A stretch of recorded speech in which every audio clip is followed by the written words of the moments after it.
Hello दोस्तों, स्वागत है आप सभी का स्टडी XYZ में। तो आज की इस वीडियो में हम लोग जो है विलोपन विधि से समीकरण को सॉल्व करने वाले हैं। ये जो विलोपन विधि है आपके क्लास 10th की बोर्ड एग्जाम में 2 से 3 नंबर में पूछा जाता है। ठीक है, तो विलोपन विधि को इंग्लिश में हम लोग एलिमिनेशन मेथड बोलते हैं। बहुत ही आसान तरीके से, बहुत ही सिंपल तरीके से यहाँ पे हम लोग विलोपन विधि से समीकरण को हल करना सीखेंगे। ठीक है, पहले हमने एक बहुत ही सिंपल सा क्वेश्चन लिया है। ठीक है, उसके बाद हमने दूसरा क्वेश्चन भी लिया है। दोनों क्वेश्चन को हम बारी बारी से सॉल्व करेंगे। ठीक है, पहले इस क्वेश्चन को समझिए। यहाँ पे हमारा दिया गया है पहला क्वेश्चन, यहाँ पे हमारा जो है दिया गया है, ये इसको देखते हैं। ठीक है, यहाँ पे हमारा x + y = 10, ये हमारा जो है पहला इक्वेशन हो जाएगा। ठीक है, फर्स्ट इक्वेशन हमारा ये हो जाएगा। उसके बाद हमारा x - y = 2, ये हमारा जो है दूसरा इक्वेशन यानी दूसरा समीकरण हो जाएगा। ठीक है, ये हमारा जो x y यानी x और y वाले टर्म जो होते हैं, तो ये अल्फाबेटिकल टर्म है, इसको हम लोग वेरिएबल बोलते हैं। ठीक है, चर मान बोलते हैं। इन सभी का मान बदलते रहता है। और ये जो हमारे नंबर वाले हैं, जो इसको हम लोग बोलते हैं कांस्टेंट। ये जो नंबर्स वाले होते हैं, ये हमेशा इसका मान अचर होता है, अचर पद होता है। ठीक है, इसको हम चर पद, इसको हम अचर पद बोलते हैं। चलिए यहाँ पे हम समीकरण को सॉल्व करते हैं। देखिए विलोपन विधि, यहाँ पे पहले इसी से समझिए। विलोपन, विलोपन कहने का मतलब क्या है? विलुप्त करना यानी छुपाना। ठीक है, विलुप्त कर देना किसी एक चीज को। इसमें हमें क्या चीज को विलुप्त करना है वो देखिए। ये जो हमारा दो टर्म है, एक्स और वाई वाले जो टर्म है, इसमें किसी एक टर्म को जो है आपको विलुप्त करना होगा, यानी छिपाना होगा, यानी वहां से हटाना होगा, काटना होगा। ठीक है, कैसे? यहाँ भी x है, इस बार पहले समीकरण में भी x है, y है, दूसरे समीकरण में भी x और y है। अब हमें देखना है कि कोई टर्म कटने वाला है यानी माइनस होने वाला है, कोई एक टर्म x वाला टर्म या फिर y वाला टर्म।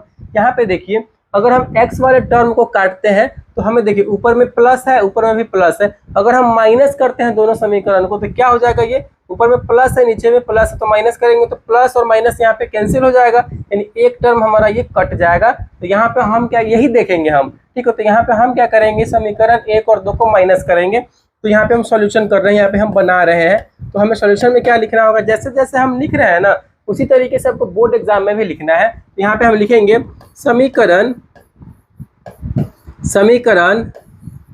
1 और 2 को घटाने पर। ठीक है, समीकरण 1 और 2 को घटाने पर। तो समीकरण 1 और 2 को घटाइए।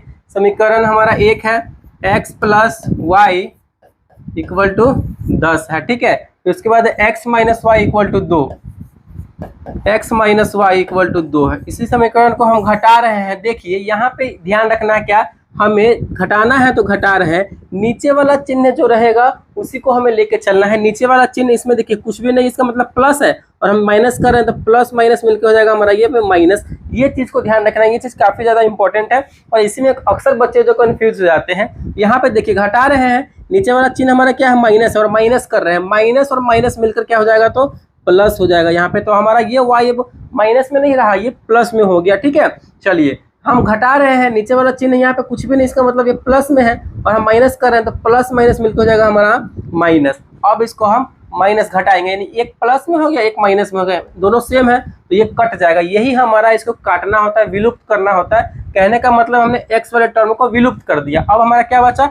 y बचा। तो y प्लस में है, ऊपर में भी और नीचे में भी y प्लस में हो गया। ये माइनस में नहीं रहा, अब ये प्लस में हो गया। तो एक y और एक y मिलकर क्या हो जाएगा? 2y हो जाएगा, क्योंकि जुड़ जाएगा, प्लस में है। तो 2y = यहाँ पे देखिए 10 है, ऊपर में माइनस में 2 है। ठीक है, तो 10 में से 2 जाएगा तो बचेगा हमारा 8 है। चलिए यहाँ पे अब y का वैल्यू निकल जाएगा। y को हम यहाँ पे अकेला रखेंगे, 8 यहाँ पे है। अब देखिए y को गुना में क्या है? 2 है, y के गुना में 2 है, तो गुना में है, बराबर को इधर भेज देंगे।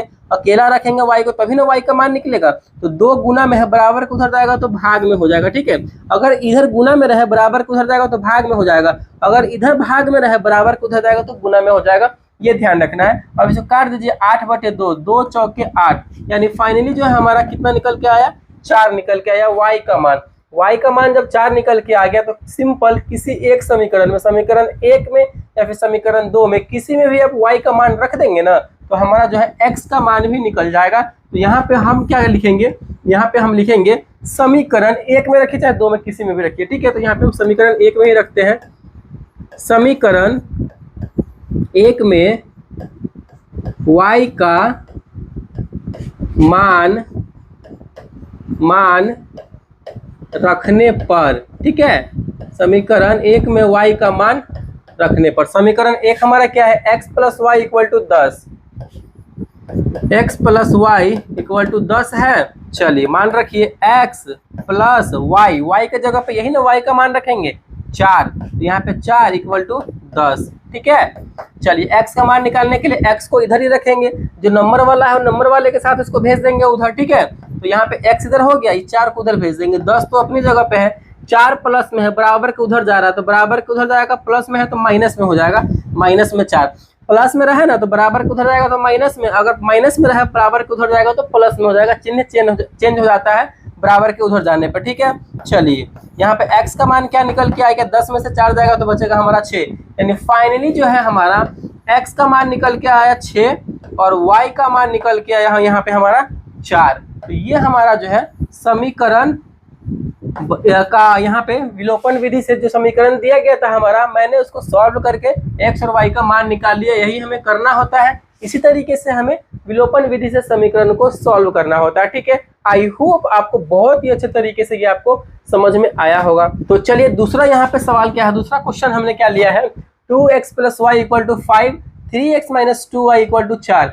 ये हमारा पहला इक्वेशन है और ये हमारा दूसरा इक्वेशन है, ठीक है। चलिए इस क्वेश्चन को जो है सॉल्व करके आपको कमेंट बॉक्स में इसका आंसर देना है। बहुत ही सिंपल सा क्वेश्चन है। मैंने आपको क्या बताया था, किसी एक टर्म को, x वाले टर्म को या फिर y वाले टर्म को कैंसिल आउट कर देना, यानी हटा देना है, सेम सेम होना चाहिए, ठीक है। यहाँ पे अगर 2x तो यहाँ भी 2x है, यहाँ पे 3x तो यहाँ भी 3x मतलब होना चाहिए, लेकिन यहाँ पे तो नहीं है, तो कैसे करेंगे, सिंपल है, इसको हम 3 से ऊपर में गुना कर देंगे, 2 से नीचे में गुना कर देंगे पूरे समीकरण में, ठीक है। पहले समीकरण में 3 से गुना कर देंगे और दूसरे समीकरण में 2 से पूरे में गुना कर देंगे, उसके बाद ये दोनों बराबर हो जाएगा, इसको काट देंगे, उसके बाद हम x और y का मान निकाल लेंगे। बनाइए, अगर नहीं बनता है तो कमेंट में आप बताइएगा, हम इसका सॉल्यूशन आपको डाल देंगे, ठीक है। तो चलिए इसको यहीं पे हम एंड करते हैं। Thank you.